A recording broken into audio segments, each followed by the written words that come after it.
Yes.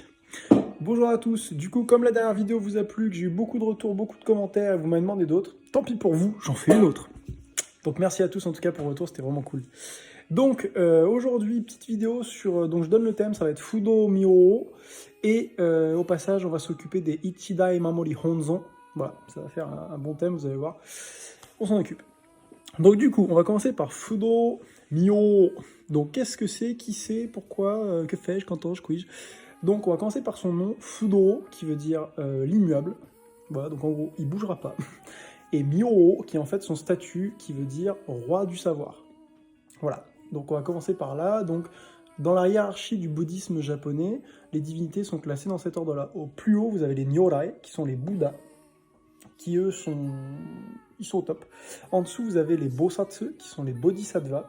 Eux aussi, ils ont atteint l'éveil, mais par contre, ils sont restés parmi nous pour pouvoir nous guider et nous aider à l'atteindre. Et en dessous, vous avez les Myoho, qui sont là pour protéger le savoir, protéger le bouddhisme, et servir un petit peu de gardien à tout ça. Donc, Fudo Myo est la forme courroucée de Dainichi Nyorai.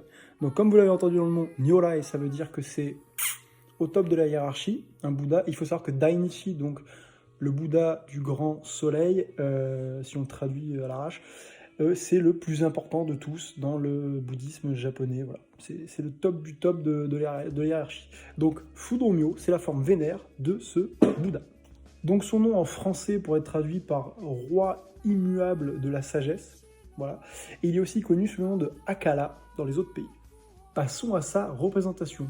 Donc Fudo-myo est pour la plupart du temps représenté assis sur son trône fait de roche. Voilà. Histoire de souligner son côté immuable et sa force. Ensuite, on notera que dans sa main droite, une épée symbolisant le savoir et la force, encore une fois, et dans sa main gauche, une corde qui lui sert à lier, à ligoter le mal et les ennemis du bouddhisme. Ensuite, au niveau de son visage, on notera que les dents partent un petit peu en sucette. Vous aurez la dent droite qui va pointer vers le ciel et symboliser l'esprit, et la dent gauche qui va pointer vers le sol et symboliser la terre et la matière. Il est coiffé d'un lotus. Comme la plupart, voire toutes les divinités bouddhistes, lorsqu'elles sont représentées, il dispose d'une aura autour de lui. À la différence que toutes les autres divinités, genre Bodhisattva, Nyorai, etc., eux, ils vont avoir une aura plutôt paisible, symbolisant en fait une mer calme. Bon, je sais pas si vous avez l'image. Alors que lui, en fait, son aura, c'est du feu, du fire, ça envoie, quoi. Le mec est vénère, on le sait. En même temps, il représente la colère d'un Bouddha qui, lui, représente le côté paisible. Donc, si le Bouddha devient vénère, c'est qu'il est vraiment vénère. Et donc, ce feu représente tout ça. À savoir qu'il y a un bonus, je ne l'ai pas trouvé en référence dans des bouquins, mais moi, c'est ce que mon maître m'avait appris quand j'étais apprenti, c'est que le feu qu'il a dans le dos, en fait, s'appelle Karuraen. Et en fait, Karura, c'est le mot japonais pour Garuda, qui sont des oiseaux mythiques de l'hindouisme. Il est à tel point associé au feu que dans certains mouvements religieux liés à son culte, il y a une cérémonie de purification qui consiste à brûler en fait des choses.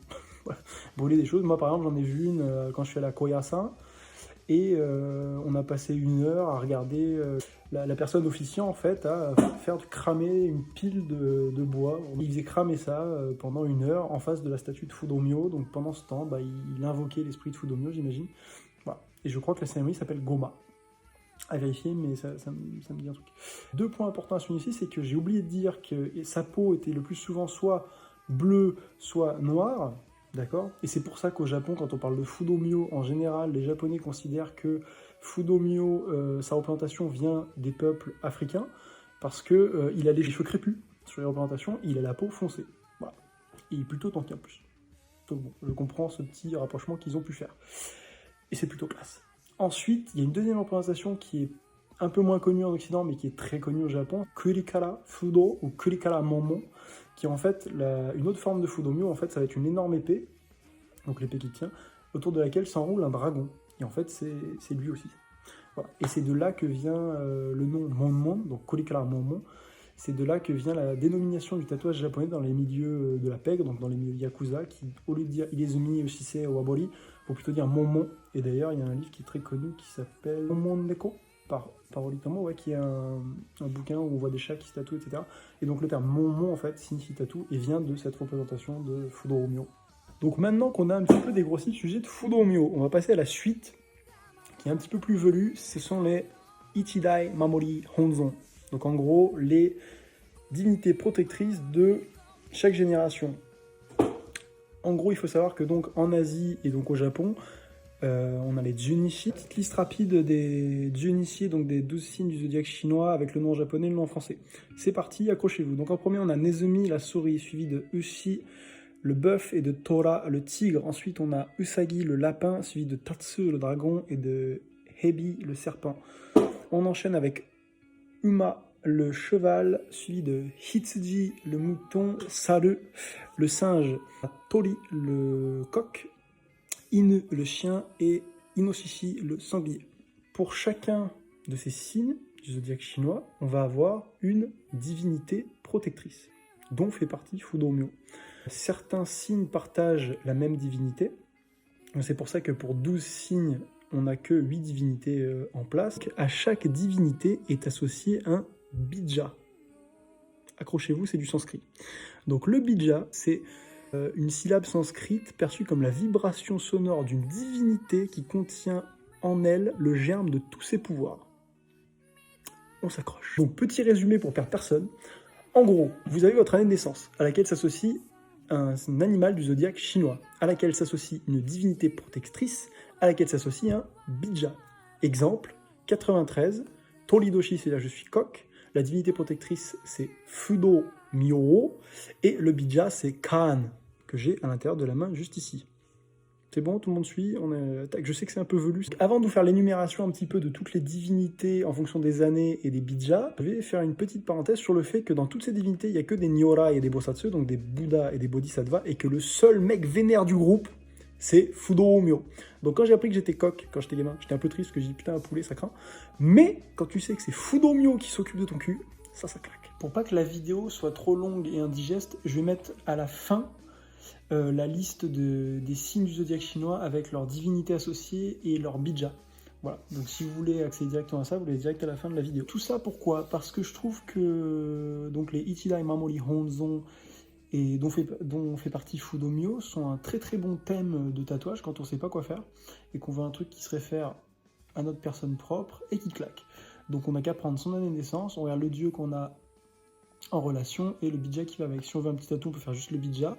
Et si on veut un gros tatou bien fat, eh ben, on peut se faire un full back. Voilà. Parce qu'après, c'est vrai qu'une divinité, ça va plus se faire dans un dos complet ou alors sur un full chest ou alors un bras complet, mais c'est difficile à réduire. On va dire le top du top, c'est un dos ou un buste. Voilà, ça peut être fait en nukibori. Donc nukibori, c'est quand il n'y a pas le fond. C'est-à-dire le personnage en stand-alone, sans fond, quoi. Et en gakubori, c'est quand vous avez le mikili. Donc le mikili, c'est le fond traditionnel, donc tout ce qui est vague, rocher, vent, etc. Et donc là, ça fait un dos complet. On peut faire un kamenoko. Donc kamenoko, ça veut dire carapace de tortue. Et c'est quand vous avez le dos complet jusque sous les fesses, avec le fond, en fait. Donc si la personne n'a que ça, c'est vrai que ça fait un petit peu carapace de tortue. Voilà, si vous avez des questions, n'hésitez pas. Je vous remercie d'avoir pris le temps de regarder. La prochaine vidéo, si j'en fais une, ce sera sur le Suikoden.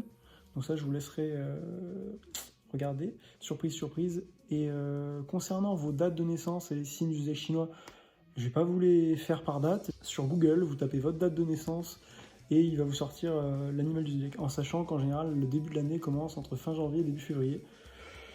Et que si vous êtes né dans cette période-là, vaut mieux vérifier avec le jour et l'année exacte. Voilà. En tout cas, merci à tous. Et dans les commentaires, n'hésitez pas aussi à me dire ce que vous en avez pensé. Et si vous avez d'autres thèmes, j'ai vu il y en a qui ont déjà commencé à mettre les thèmes. Évidemment, s'il y en a qui reviennent beaucoup, je pense que je ferai une vidéo dessus. Otsukare-sama. Adios. Donc, comme promis, la liste des divinités avec le signe du zodiaque qui s'y réfère et le bija.